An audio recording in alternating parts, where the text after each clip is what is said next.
Radio Sucesos 101.7 FM presenta su noticiero Sucesos con Milton Pérez y Verónica Larrea. Un periodismo libre para una democracia plena.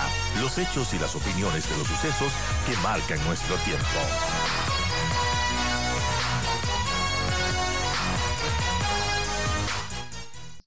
Son las 7 de la mañana con 44 minutos en Noticiero Sucesos. Saludamos a nuestra siguiente invitada. Se trata de Grace Vázquez. Ella es especialista de la protección de la niñez de la organización Child Fund Ecuador. Grace, bienvenida. Muchas gracias por estar acá. ¿Qué es Child Fund Ecuador? Bueno, Child Fund Ecuador es una organización no gubernamental de cooperación internacional que está en el Ecuador desde 1984 y en el mundo desde hace 80 años. Estamos en más de 60 países en Asia, América y África. Y como lo mencionaba, en el Ecuador desde 1984, trabajando en temas de desarrollo social de niños, niñas, adolescentes y sus familias, sobre todo en la Sierra Norte y Centro del país. Ya van a estar 30 años, ¿no? Sí, un poco más. Ajá. Sí, Sí, más sí, bien. sí, por Nos ahí. mareamos de Casi las 40 años. matemáticas. Está muy bien, pero sí. Lo interesante aquí es que Child Fund es uno de las organizaciones que respaldan el estudio denominado Ecuador, Niñez y Adolescencia en 360 grados. Este es el estado de situación sobre la niñez y adolescencia en el Ecuador. Entendemos que está actualizada. ¿A qué fecha? Está actualizada a diciembre del 2023. Nosotros hicimos un esfuerzo de recoger las estadísticas nacionales, tanto las oficiales del INE como también de registros administrativos de varios ministerios, que nos dan un marco, ¿no es cierto?, de una fotografía de la situación actual de los niños y niñas, pero además de este estudio recoge las voces de 1.180 niños, niñas y adolescentes de todo el país que fueron encuestados con una muestra probabilística para poder extrapolar los datos a nivel nacional, que nos dijeron precisamente cómo están viviendo, cómo ven su cotidianidad, cómo ven su familia, la escuela, el entorno en el que están creciendo y respecto al tema de sus derechos. ¿Cuándo se llevaron a cabo estas encuestas o entrevistas, no? Entrevistas entre septiembre, octubre y noviembre del 2023. Eh, ¿Y a qué conclusiones llegó este estudio, estas encuestas? Bueno, tenemos, como el estudio lo dice, Ecuador en niñez en 360 grados, niñez y adolescencia. Nos muestra que efectivamente tenemos una situación muy compleja en lo que respecta a los principales cumplimientos de derechos de los niños, niñas y adolescentes. Tenemos una situación compleja en educación que tiene muchos avances, pero que todavía nos deja algunos desafíos. Por ejemplo, eh, 3 de cada 10 adolescentes, perdón, en el país abandonan en algún momento la educación del bachillerato, es decir, no terminan la educación del bachillerato. 3 de 10. 3 de cada 10 adolescentes. Lo interesante ahí es que tenemos que casi el 97% de niños, niñas y adolescentes están dentro del sistema educativo. Eso es bueno, pero por supuesto tenemos todavía una tasa de abandono, una tasa de rezago escolar. Tenemos un dato, ¿no es cierto? 1 de cada 6 niños en el país no tiene alguno de los servicios que se requeriría desde el desarrollo infantil, educación inicial o educación ya, ¿no es cierto?, formal. Entonces, eso lo que nos da cuenta es que todavía tenemos unos importantes retos para el cumplimiento de los derechos de los niños y niñas. Y claro, por otro lado, tenemos situaciones muy complejas como la violencia que ha crecido y además ha diversificado sus formas, ¿no?, de afectación a los niños y niñas. Vamos a profundizar sobre este tema en lo de la educación.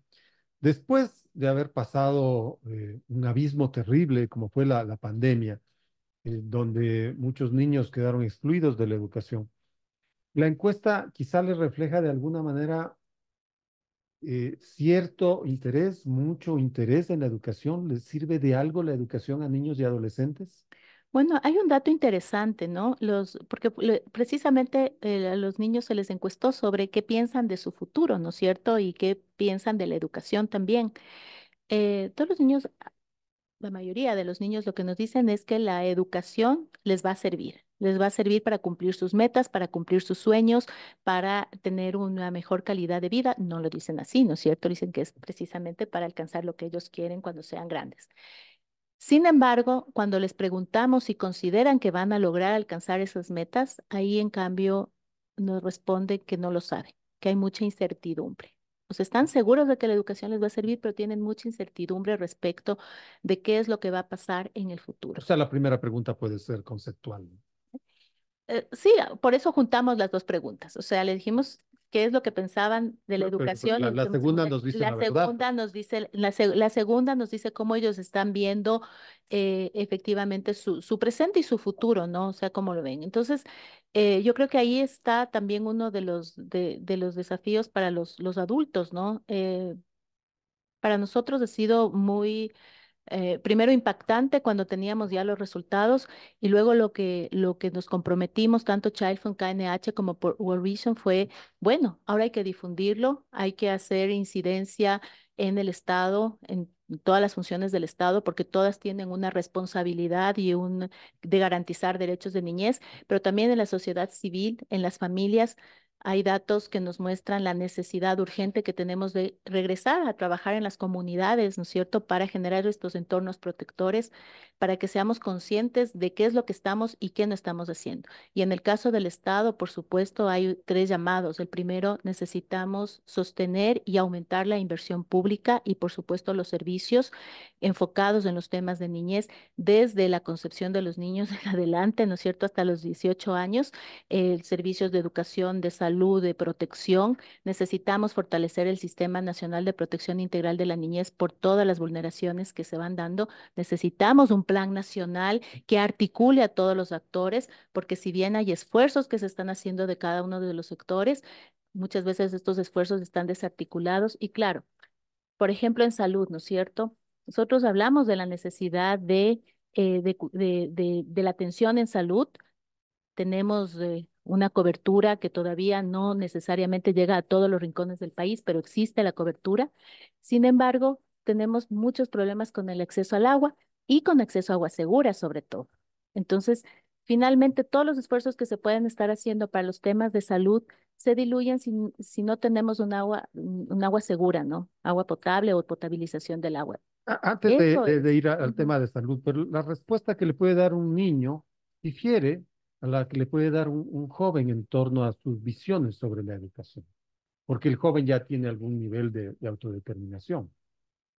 Eso de alguna manera se está enfocando en el informe. Pues sí, porque el estudio tiene tres grupos de estudio, ¿no? De haber levantado información, de 5 a 7 años, de 8 a 12 años y de 13 a 17 años.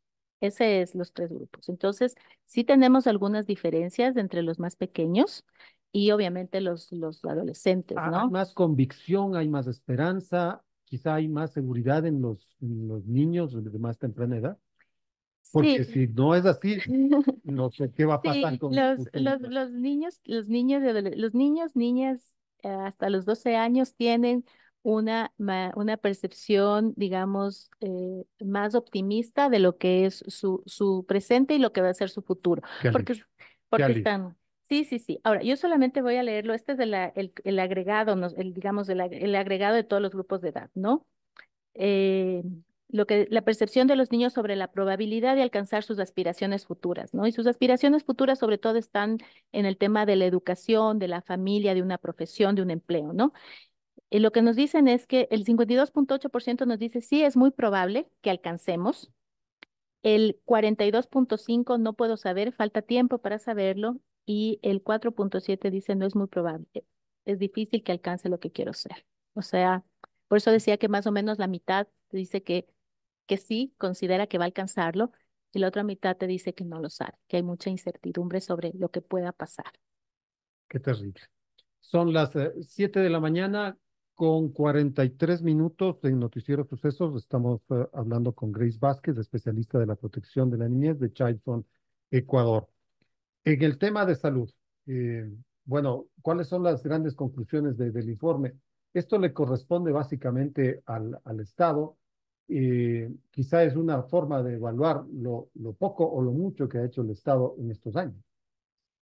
Sí, bueno, el estudio en general lo que nos muestra es que, el Estado, de alguna forma ha venido realizando esfuerzos para mantener los servicios de educación, para mantener los servicios de salud, de protección especializada para los temas de niñez. Sin embargo, ese esfuerzo no ha sido, por un lado, suficiente para poder atender, ¿no es cierto?, a todos los niños, niñas y adolescentes del país, pero por otro lado también eh, en algunos casos ha venido a desarticularse, ¿no? O ha venido a disminuirse la inversión pública y eso tuvo un correlato en problemas con el acceso a los servicios.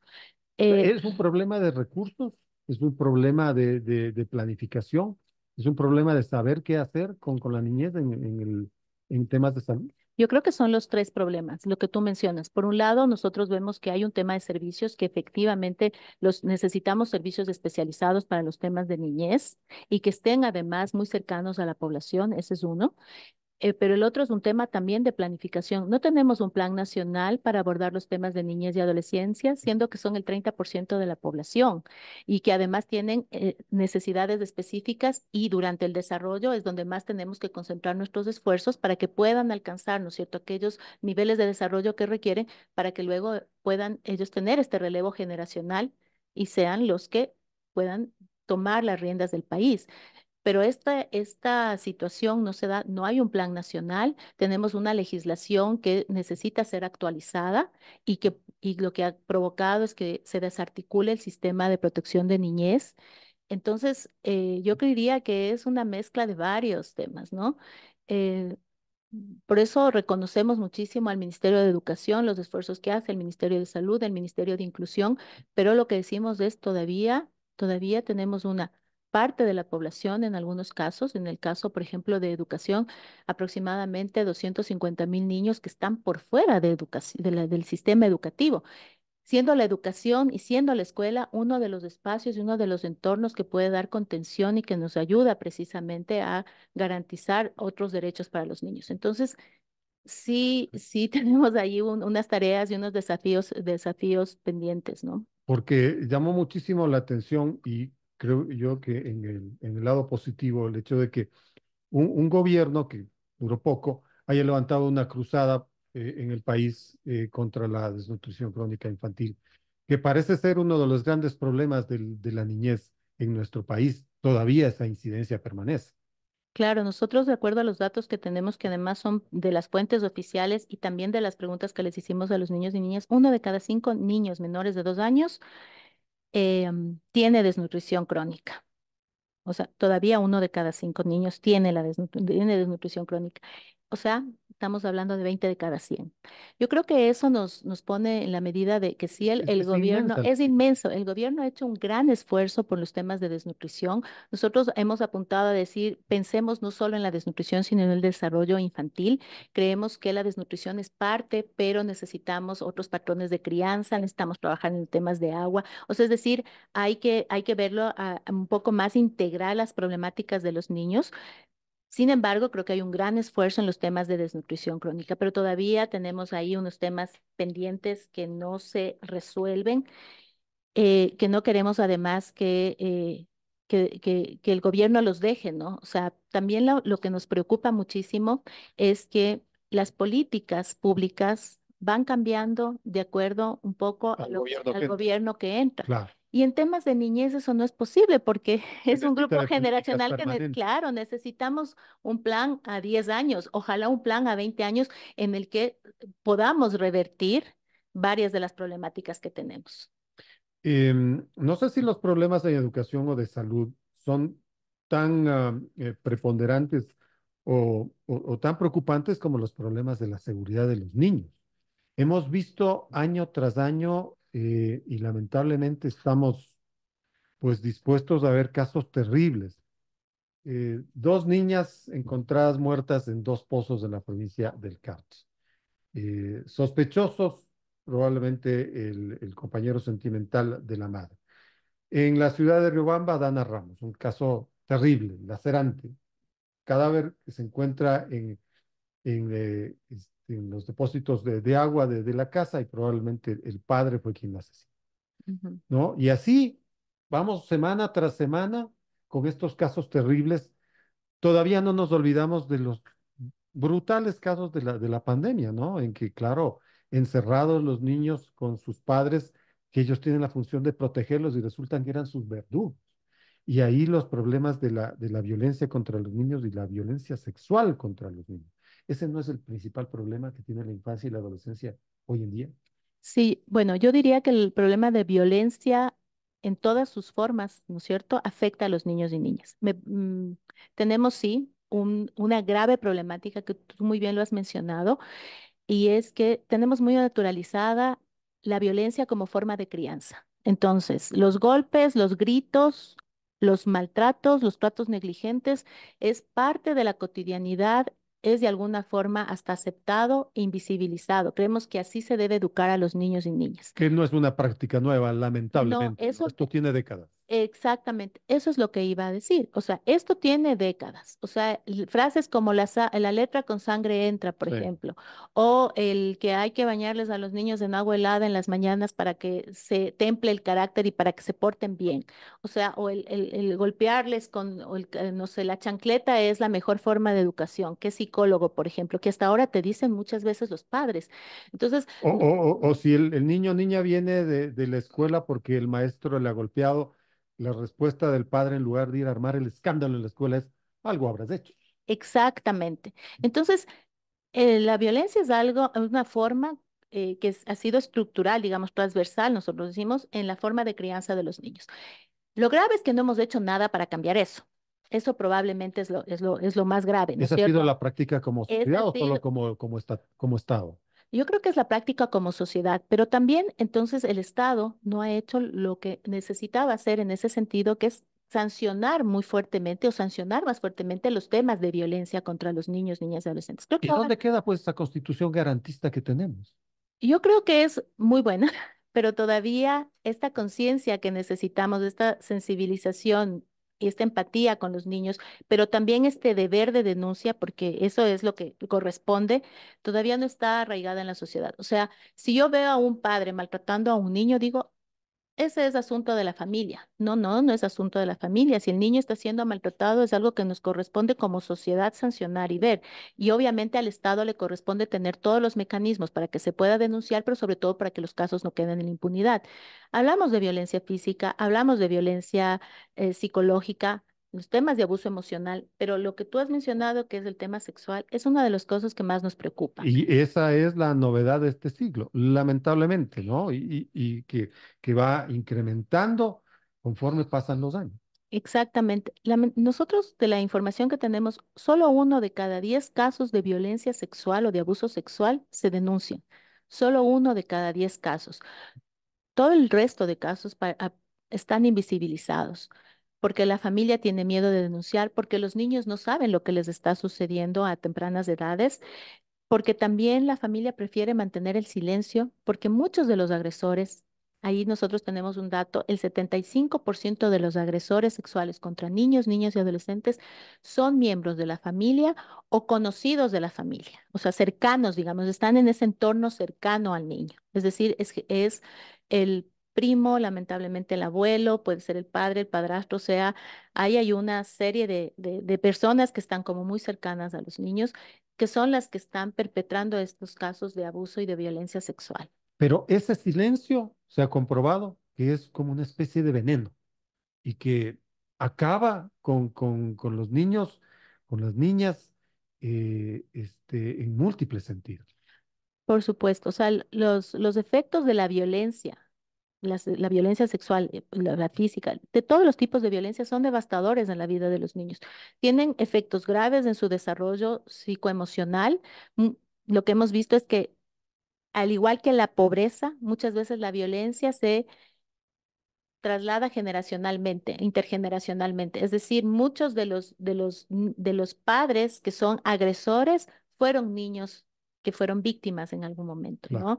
Entonces, Reproducen esas actitudes. reproducen esas actitudes, reproducen esas formas como fueron criados. Por eso nosotros decimos que siempre hablamos de cómo romper ese ciclo, pero claro, no es tan sencillo romper ese ciclo, pero lo primero es al menos tener conciencia de que eso está pasando, la magnitud de la problemática y frente a eso las responsabilidades que tenemos que asumir desde los distintos actores. En el caso de violencia sexual, nos preocupa ese tema, nos preocupa también, por ejemplo, cómo ha ido creciendo la violencia digital contra los niños, niñas y adolescentes. A raíz de la pandemia, los niños tienen una exposición geométrica, que ha crecido geométricamente respecto a a las redes sociales, pero también crecen los riesgos, el temas de grooming, de sextorsión, los temas de uso de pornografía, uso de imágenes de niños, niñas y adolescentes para la pornografía, los temas de abuso sexual, caso de Canoa y otros casos, ¿no es cierto?, que se han ido dando, tienen mucho que ver. El caso de Dana, Dana es contactada por su padre, se presupone eso, a través de los juegos en línea. Entonces, lo que decimos es que hay formas como están, nuevas formas de violencia que están afectando a los niños, niñas, además de las que ya teníamos o que veníamos históricamente acarreando. Entonces, por eso creo que el tema de violencia es algo muy complejo que necesitamos atender urgentemente. Nos preocupa mucho el reclutamiento de los niños, el reclutamiento forzado de niños y adolescentes para bandas delincuenciales. Del estudio que tenemos, 1 de cada 5 adolescentes urbanos, por ejemplo, que fueron encuestados, conocen a personas que están involucradas en bandas o pandillas. 1 de 5 encuestados, 1 de cada 5 encuestados. pero es cuestión de hacer una proyección matemática ahí, ¿no? Exactamente. Entonces, Por eso las las bandas bandas tienen la magnitud que tienen. exactamente, porque están muy cercanas además a los niños y niñas y porque también las bandas tienen estrategias y reclutan a los niños y niñas que están en las situaciones más complejas de vulnerabilidad, de pobreza, de extrema pobreza, de privaciones. Entonces, también hay que entender que hay un contexto en el que estos niños y adolescentes están creciendo, que es un contexto donde están muy desprotegidos y están muy expuestos, por ejemplo, a las bandas delincuenciales. Y hay una captación, esta captación que nosotros decimos forzada, ¿no? Claro. Em, Quizá el informe nos presenta algún nivel o cifras sobre suicidios de niños, niñas y adolescentes. Sí nos presenta una cifra de los temas de suicidios. Ahí lo que voy a leer es uno de los que tenemos, las lesiones autoinfligidas intencionalmente son la quinta causa de muerte en niños, niñas y adolescentes, con 120 suicidios registrados en 2022, incluso desde los 9 años. Esas, 9 años. desde los 9 años tenemos casos de suicidio en el Ecuador. Qué bárbaro. Exactamente. Qué Entonces, terrible. eso también da cuenta de una situación de necesario llamamiento a trabajar en temas de salud mental, ¿no? Ahora, la salida para algunos de estos niños, niñas y adolescentes no puede ser esta, puede ser lo de las bandas, pero también puede ser salir de este país. ¿Qué cifras se tienen en este sentido? Bueno,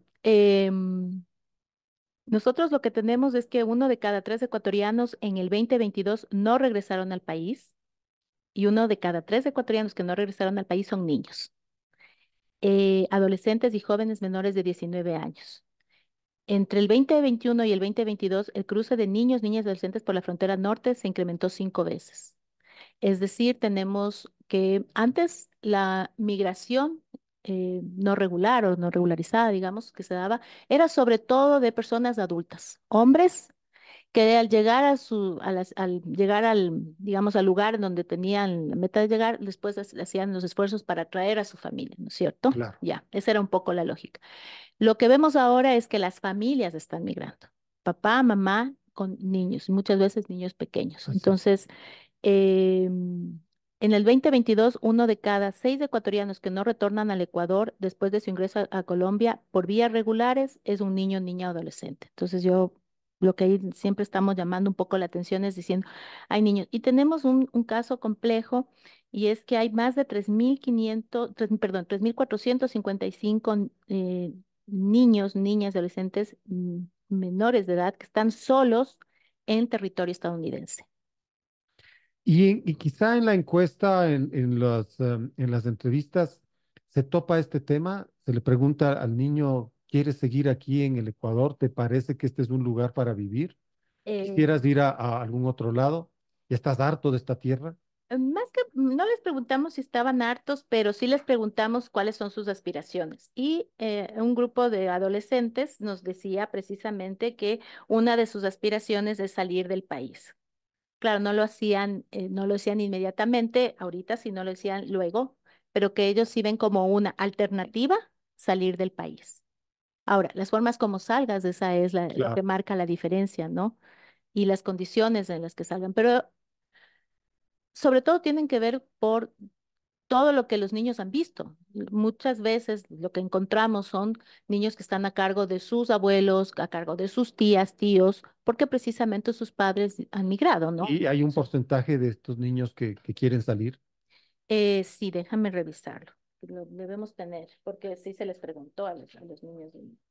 Claro, es Ujú. que con todos estos problemas que se van agudizando con el tiempo, a veces puede menguar la fe, pues, en seguir aquí en nuestras tierras. Sí, o ven la expectativa tal vez porque precisamente han visto que de alguna forma sus familias han tenido algún tipo de cambio, de crecimiento respecto de cambiar un poco el tema de la pobreza cuando sus familias están fuera, ¿no es cierto? Por el tema de las remesas. O Claro. sea, por ahí creo que hay la expectativa. Ah, creo que te debo, lo tenemos, ya lo voy a encontrar. Es que es tanta información que a veces ya nos, Información sí, sí, valiosísima. sí, nos queda esta duda. Aquí lo fundamental es cómo procesamos este interesantísimo trabajo que ha realizado Charles. ¿Cómo le sirve a la sociedad? A- a- Parece que al momento lo que hay que hacer es conocer y debatir. Y sobre todo el Estado tiene que poner manos a la obra. ¿El Estado tiene algo así? ¿Una encuesta parecida? De lo que nosotros conocemos, no, porque precisamente lo que sí hicimos fue se revisó información y data estadística desde hace 15 años, ¿no? O sea, fuimos viendo las encuestas que se habían realizado en distintos temas. Obviamente hay encuestas toda la información que está aquí son fuentes oficiales, ¿no? El INEC, y las fuentes oficiales de registros administrativos del ministerio. Lo que creo que no ha hecho el Estado es un poco lo que nosotros hicimos, que fue recoger toda esta data y analizarla y tratar de encontrarle un sentido a lo que estaba pasando y también, por supuesto, escucharles a los niños, niñas y adolescentes para que nos digan qué es lo que ellos están viendo, qué es lo que ellos están viviendo a partir de también esta información que encontramos, ¿no es cierto? Entonces, me parece que ahí hay, como decíamos, el desafío pendiente. Este es un instrumento, nosotros hemos dicho, para el Estado. Este instrumento tiene que servir para los temas de formulación de la política pública, tiene que servir para llamar la atención sobre algunas situaciones que están invisibilizadas, que no se ven y esa era la intención que nosotros teníamos con el estudio.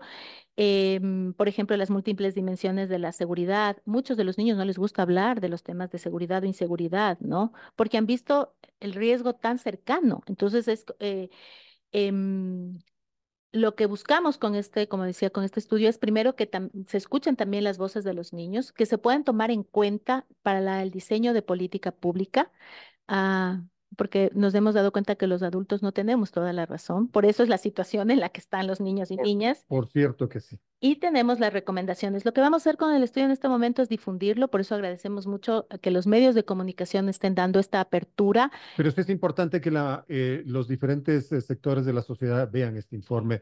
¿Está en Exactamente. alguna página? Sí, la pueden descargar precisamente de la página infancias360.org. Y en esta página web lo que se puede hacer también es descargar un resumen ejecutivo que nos da un primer vistazo, pero los que quieran también profundizar en las temáticas, perdón, un informe completo en donde se va desagregando en mucho más detalle lo que hemos conversado ahora. Perfecto. Grace, gracias por esta conversación. Es difícil, pues, en 20 minutos, en 25 minutos, hablar de todo un informe, de todas unas cifras interesantes. Por eso es que le instamos a la sociedad que lea estas cifras, que las revise, que las discuta y que haga algo definitivamente. Ha Sí. estado con nosotros Grace Vázquez, especialista de la protección de la niñez de Child Fund Ecuador. Gracias por la visita. Muchísimas gracias, Edgar. Sobre todo que lean las recomendaciones. Ahí creo que van a encontrar también mucha esperanza respecto de qué es lo que podemos hacer.